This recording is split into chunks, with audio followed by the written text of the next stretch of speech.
Bismillahirrahmanirrahim. Assalamualaikum warahmatullahi wabarakatuh. Yang kita akan membahas di bagian terakhir ini hal-hal yang berkait dengan salatu ahli a'dzar. Salatnya orang-orang yang memiliki uzur atau diberi keringanan uzur oleh syariat, ya. Hadirin yang dimuliakan oleh Allah Subhanahu wa taala, salat orang-orang yang diberi uzur adalah mereka yang berada pada keadaan di mana diperkenankan bagi mereka untuk mengurangi salatnya. Pengurangan salat ini maksudnya adalah pengurangan dari melaksanakan sebagaimana mestinya dari sisi kaifiyat yang pertama, kemudian yang kedua dari sisi rakaat. Dari sisi kaifiyat, yang kedua dari sisi jumlah rakaat. Ya, yang ketiga bisa juga dari sisi waktu. Jadi salat orang-orang yang memiliki uzur maksudnya adalah salat yang dilakukan oleh orang-orang yang diberikan uzur atau yang berada pada satu keadaan di mana agama ini memberikan pengurangan bagi mereka. Pengurangan ini bisa berupa tata cara pelaksanaan, bisa berupa pemotongan jumlah rakaat, atau dari sisi waktu, keefektifan waktu, ya. Jadi inilah salatu ahli a'dzar, salat orang-orang yang memiliki uzur. Itu bagaimanakah salatnya orang-orang yang berada pada keadaan yang diberi keringanan oleh syariat, baik dari sisi kaifiyat atau dari sisi rakaat atau dari sisi waktu, keefektifan waktu. Ya. Nah, hadirin yang dirahmati dan dimuliakan oleh Allah Subhanahu wa taala, makanya para ulama mengatakan ahlul adzar humul marda wal musafirun wal khaifun alladzina la yatamakkanun min ada'is shalah ala sifatil lati yu'addiha ghairul ma'dzur faqad khaffafa syari'anhum fa yusallun hasba istita'atihim. Orang yang diberi uzur adalah mereka yang sakit, musafir, atau yang berada dalam keadaan takut atau diliputi rasa takut, di mana mereka tidak memungkinkan menunaikan sholat sesuai dengan ketentuan yang seharusnya seperti yang dilakukan oleh orang-orang yang tidak ada uzur, di mana syariat telah memberikan keringanan buat mereka untuk mereka melaksanakan sholat sesuai dengan apa yang menjadi kemampuan mereka. Inilah ahlul adzar, itu orang-orang yang berada pada keadaan dibolehkan oleh syariat untuk mendapatkan keringanan. Dan keringanan ini bisa berupa tata cara pelaksanaan, bisa juga berupa jumlah rakaat yang diringankan atau waktu yang diefektifkan, dijadikan efektif, ya. Nah, hadirin yang dirahmati dan dimuliakan Allah, terkait orang-orang yang diberikan keringanan tidak melaksanakan sholat sebagaimana mestinya dari tata cara itu, yang pertama adalah orang yang sakit, ya. Yang kedua yaitu orang-orang yang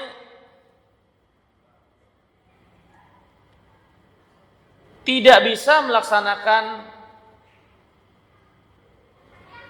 sholat atau sifat sholat sebagaimana mestinya karena keterbatasan. seperti seorang yang naik kendaraan dan gak mungkin turun, naik pesawat dan gak mungkin turun. Maka bagi mereka untuk melaksanakan sholat dengan keringanan, tidak sebagaimana tata cara yang semestinya. Harus ada berdiri, rukuknya menyentuh tempat sujud, sujudnya menyentuh tempat sujud. Mereka diberi keringanan untuk tidak melakukan itu karena berada pada keadaan yang tidak memungkinkan untuk mereka melaksanakan sebagaimana mestinya. Apalagi kalau mereka sakit. Jadi keadaan manusia atau keadaan seorang muslim yang diberikan keringanan tata cara sifat sholatnya dari tata cara yang semestinya. Yang pertama adalah orang sakit. Yang kedua, mereka yang berada pada keadaan tidak memiliki kemampuan atau keterbatasan, seperti orang yang di atas kendaraan, pesawat, yang tidak memungkinkan melaksanakan sholat tata caranya sebagaimana mestinya. Dan Allah telah berfirman, la yukallifullahu nafsan illa wus'aha. Allah tidak membebani seorang kecuali dengan apa yang menjadi kemampuannya. Allah berfirman, fattaqullaha mastata'tum. Bertakwalah kepada Allah dengan apa yang menjadi kemampuan kalian. Saya ulangi, ahlul adzar adalah orang-orang yang berada pada keadaan yang diberikan keringanan dengan sebab keadaan tersebut, diberikan keringanan oleh syariat dalam melaksanakan sholat, baik berupa sifat tata cara atau jumlah rakaat, ya, atau efektivitas waktu. Ini menjamak, ya. Terkait dengan sifat sholat yang diberikan keringanan bagi orang yang memiliki uzur, maka mereka adalah orang-orang yang berada dalam keadaan sakit yang tidak memungkinkan melaksanakan sholat sebagaimana harusnya dari rukun-rukun yang harus ditegakkan. Mereka nggak bisa berdiri, nggak bisa sujud dengan benar. Tata cara sifat sholatnya mereka tidak mampu memenuhi karena keterbatasan dengan sebab sakit mereka. Ya. Yang kedua, orang yang diberikan keringanan sifat sholatnya menurut apa yang menjadi kemampuannya adalah seorang yang menaiki kendaraan,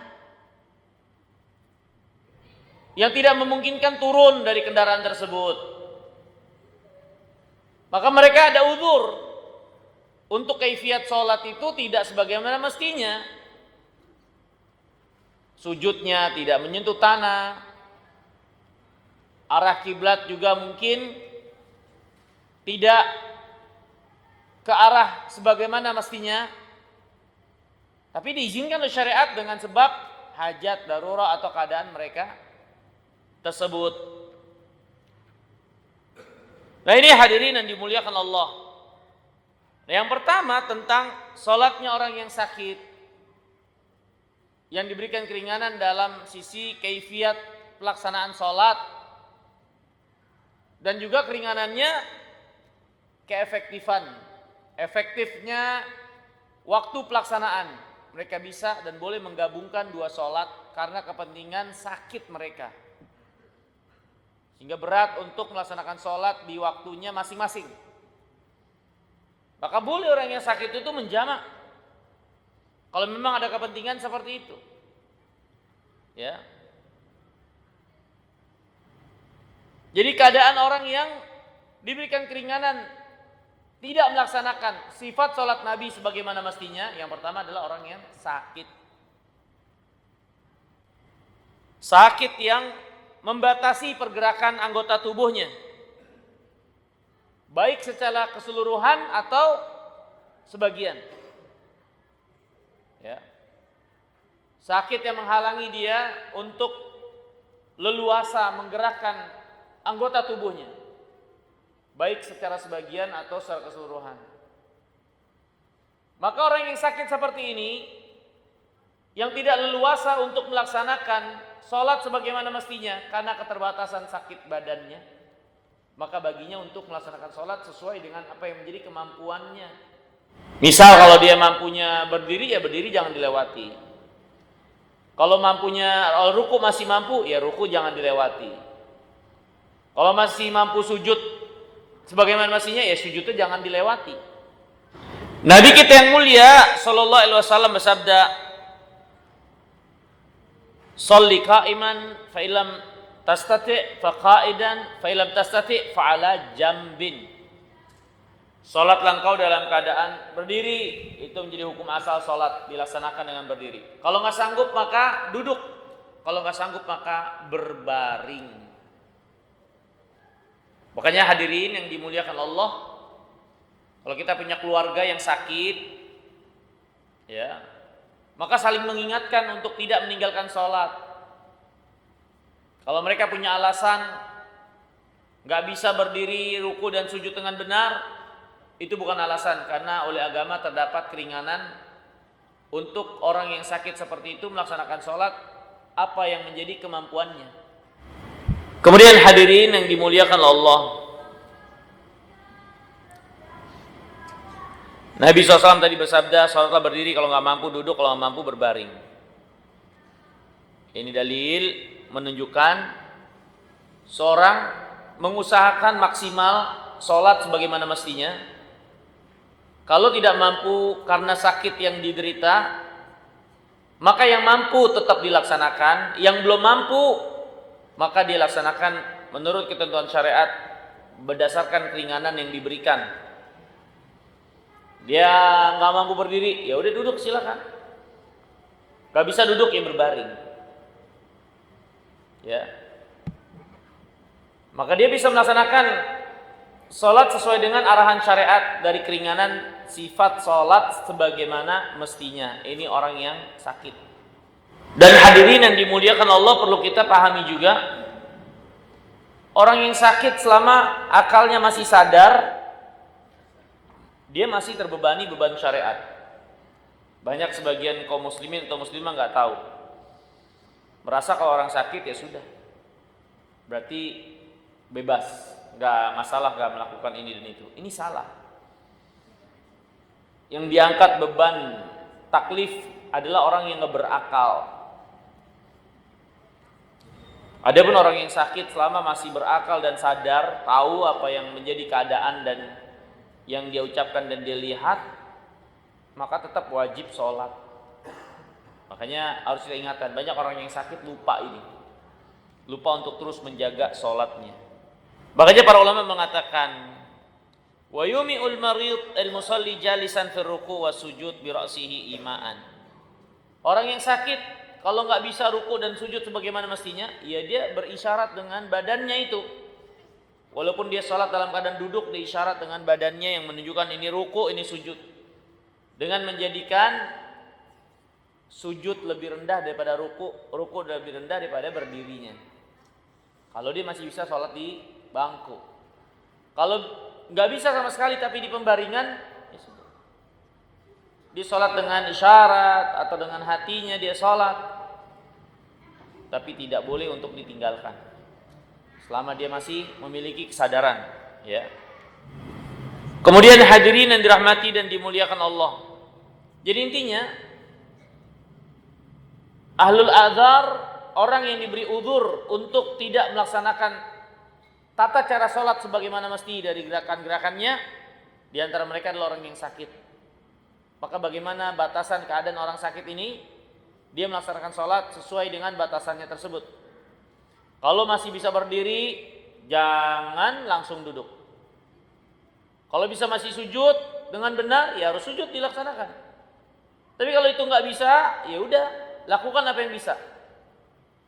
Tidak bisanya, tidak mampunya menunaikan sebagian tata cara sholat sebagaimana mestinya, bukan berarti bagian yang lain itu adalah gugur ketika dia mampu melaksanakannya. Contoh misalnya gini, seorang mampu berdiri, yang dia nggak mampu sujud, ya sudah, sujudnya yang nggak perlu dia lakukan sebagaimana mestinya.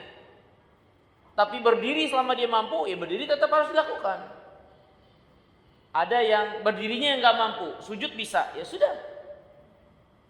Berdirinya dia nggak usah kerjakan, dia kerjakan dalam keadaan duduk. Sujud yang masih bisa dilakukan, tetap jangan ditinggalkan. Jadi tidak bisanya melaksanakan sebagian amalan sholat bukan berarti menggugurkan seluruh amal sholat yang lainnya. Ini bagi orang yang sakit.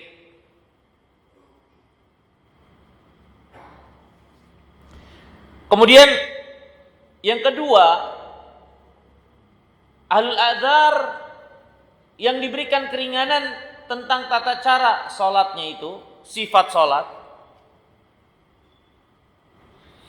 yaitu orang-orang yang berada di atas kendaraan, yang tidak mampu turun dari kendaraan dan gak mampu melaksanakan sholat sebagaimana mestinya karena keterbatasan. Misalnya orang di atas pesawat, dia gak mungkin sholat karena gak ada musholanya kecuali penerbangan Saudi Airline mungkin. Ya masih ada musholah di belakangnya. Tapi umumnya pesawatnya gak ada.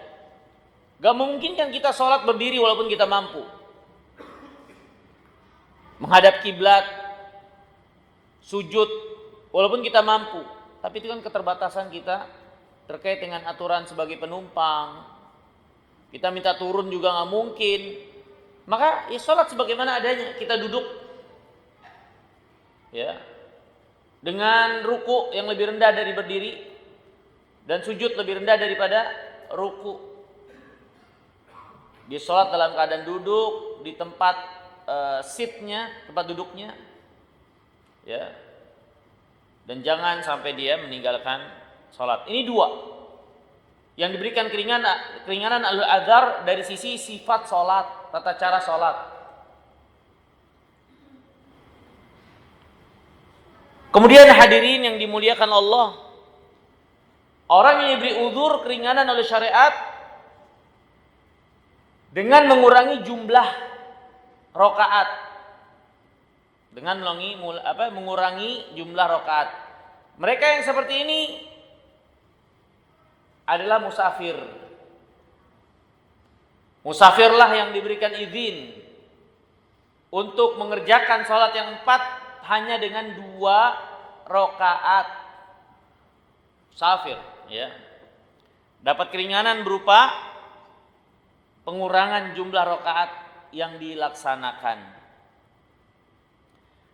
Enggak ada perbedaan dari para ulama tentang disyariatkannya mengqosor atau mengurangi jumlah rakaat yang 4 ketika sholat untuk suatu keadaan dia sebagai musafir. Dalilnya jelas dari Al-Quran dan Sunnah dan Ijma'. Allah berfirman, wa idza darabtum fil ardi falaysa alaikum junahun an taqsuru minas shalah in khiftum an yaftinakumul ladina kafaru. Kalau kalian pergi safar, ya, maka tidak masalah bagi kalian mengqosor, mengurangi jumlah rakaat sebagaimana mestinya, ya, terutama ketika kalian takut serangan musuh yang tiba-tiba ketika kalian berperang sedang menghadapi mereka, ya. Maka orang-orang yang berada pada keadaan ini diperkenankan mereka atau diberikan keringanan diantaranya untuk memangkas jumlah rakaat dari yang seharusnya, ya. Jumhur para ulama mengatakan qosor itu hukumnya sunat. Kalau dia mau melaksanakan nggak ada masalah, bisa jadi lebih utama. Sebagian lagi berpendapat qosor itu adalah wajib, bahkan dia adalah sholatnya orang musafir qosor, yang 4 dikerjain 2, ya. Sebagaimana hadis sebagian sahabat menceritakan bahwasannya dulu ini hadis Aisyah radhiyallahu taala anha, dulu jumlah rakaat itu hanya 2 rakaat. Hukum asal sholat itu 2 rakaat. Sampai akhirnya Nabi hijrah ke kota Madinah, yang 2 rakaat menjadi 4 rakaat, tapi ketika seorang sebagai musafir kembali kepada hukum asal sholat, yang 4 itu hanya 2, sehingga menjadi dalil sebagian para ulama qashar untuk musafir hukumnya wajib. Ya. Qashar itu artinya mengurangi jumlah rakaat dari yang seharusnya.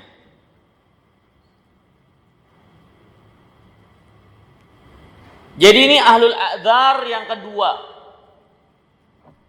yang diberikan keringanan untuk mengurangi jumlah rakaat dari yang semestinya.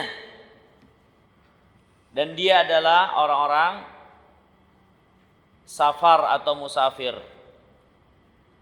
Dimana kalau seorang safar ketika sudah lewati kota tempat tinggal dia sudah boleh memulai melaksanakan sholat yang 4 jadi 2. Ya.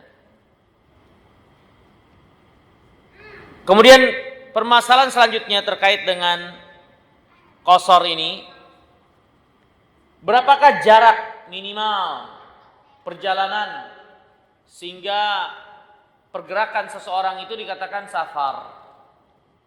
Ada banyak redaksi dari para ulama tentang masalah ini. Ada yang mengatakan sekian kilo. Kalau udah lewat sekian kilo berarti ini musafir. Kalau belum ya belum. Ya. Ada lagi para ulama yang mengatakan nggak ada dalil yang spesifik menjelaskan batasan minimal perginya seseorang dikatakan safar. Yang ada hanyalah istinbat, kesimpulan dari hadis-hadis. Ya, siapa yang safar sehari semalam, sehingga disimpulkan ya safar itu ya minimal sehari semalam. Dan perjalanan sehari semalam itu kalau dilakukan oleh the normal itu sekitar 80 kiloan. Jadi ada yang membatasi jumlah minimal jarak perjalanan sehingga setelah itu kita boleh qashar. Sebagian lagi para ulama mengatakan nggak ada batasannya. Jadi semua dikembalikan kepada uruf dari perjalanan kehidupan manusia. Apa yang mereka ketahui, kenal dan pastikan suatu safar itu atau suatu bepergian itu dinamakan safar, ya, maka pelakunya itu musafir. Walaupun belum sampai 80 kilo. Yang penting perjalanannya adalah perjalanan yang nggak biasa.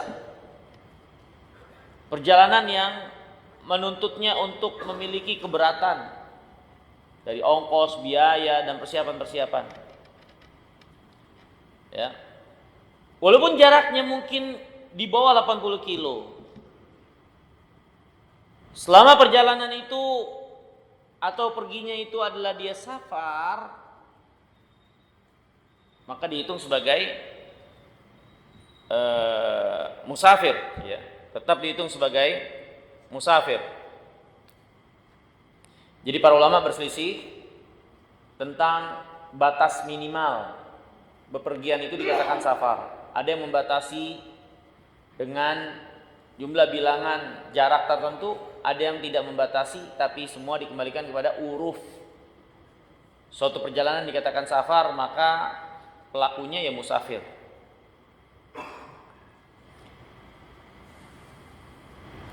Kemudian hadirin yang dimuliakan Allah, masalah apakah orang yang bepergian tapi dia bakal menginap di tempat tujuan boleh juga tetap mengqashar? Kayak orang-orang mudik nih, pergi ke kampung halaman, rumah orang tua, di sana mereka kan akan nginep. Keadaan mereka yang niat nginep, apakah itu dihitung sebagai iqamah atau mukim walaupun hanya beberapa waktu, atau tidak terhitung sehingga mereka masih bisa terus untuk qashar, melaksanakan sholat yang 4 itu dengan 2, ya. Maka hadirin yang dirahmati dan dimuliakan Allah, banyak pendapat para ulama tentang masalah ini. batasannya. Ada yang mengatakan ya minimal 14 hari, lewat dari 14 hari nggak boleh.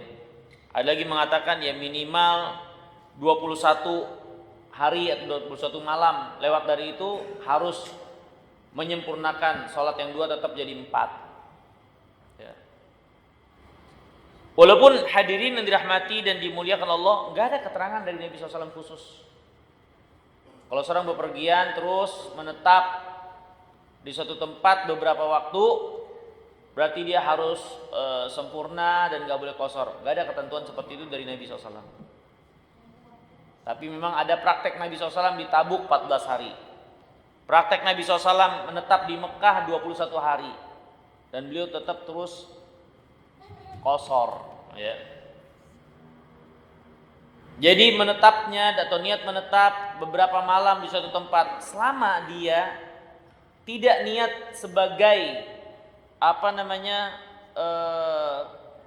menetap dengan paten, maksudnya nggak bakal pindah-pindah lagi. Tapi dia menetap hanya sekedar singgah beberapa malam terus dia pergi lagi. Ya, kalau sekedar singgah maka itu tetap terhitung sebagai musafir. Tapi kalau sudah menjadi domisili, ya misalnya pulang kampung, selanjutnya ya domisili dia di kampung. Berarti dia di tempat kampungnya itu bukan lagi sebagai musafir. Ya.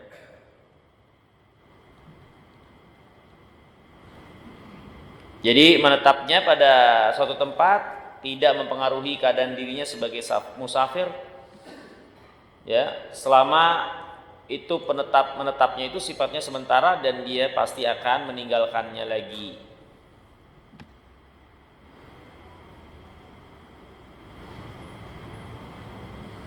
Kemudian hadirin yang dirahmati dan dimuliakan Allah, ada beberapa keadaan seorang musafir harus tetap menyempurnakan sholatnya. Dia bisa 2, tapi dengan keadaan ini dia tetap harus melaksanakan 4. Keadaan tersebut adalah dia sebagai makmum, seorang imam yang mukim. Maka musafir menjadi makmum dari imam yang mukim, sholatnya ngikutin imam. Imam 4, ya dia 4. Gak boleh dia 2 sendiri. Wallahu ta'ala alam. Mungkin itu Pak. Saya kira ini yang bisa kita pelajari. Tentunya masih banyak kekurangan, ya, masih banyak yang tertinggal dan terlewat. Ya, semoga yang sedikit ini ya paling tidak memberi manfaat buat kita sekalian, ya. Dan untuk kita terus bersemangat belajar dan menuntut ilmu mendalami lagi. Tidak mencukupi dengan apa yang telah kita pelajari karena masih banyak kurang tentunya. Tapi semoga yang sedikit ini Allah terima sebagai amal ibadah kita. Allah ampuni kekurangan-kekurangan kita dan menjadikan suatu amalan yang kita bisa dapatkan kebaikannya di sisi Allah di yaumul qiyamah. Amalan yang kita mengisi Ramadan di tahun ini dengan kebaikan. Semoga Allah mengampuni dosa-dosa kita sekalian dan semoga Allah menerima amal ibadah kita dan masukkan kita ke dalam surganya. Aqulu qouli hadza wa astaghfirullah li wa lakum wa akhiru da'wana alhamdulillahirabbil alamin. Wassalamualaikum warahmatullahi wabarakatuh.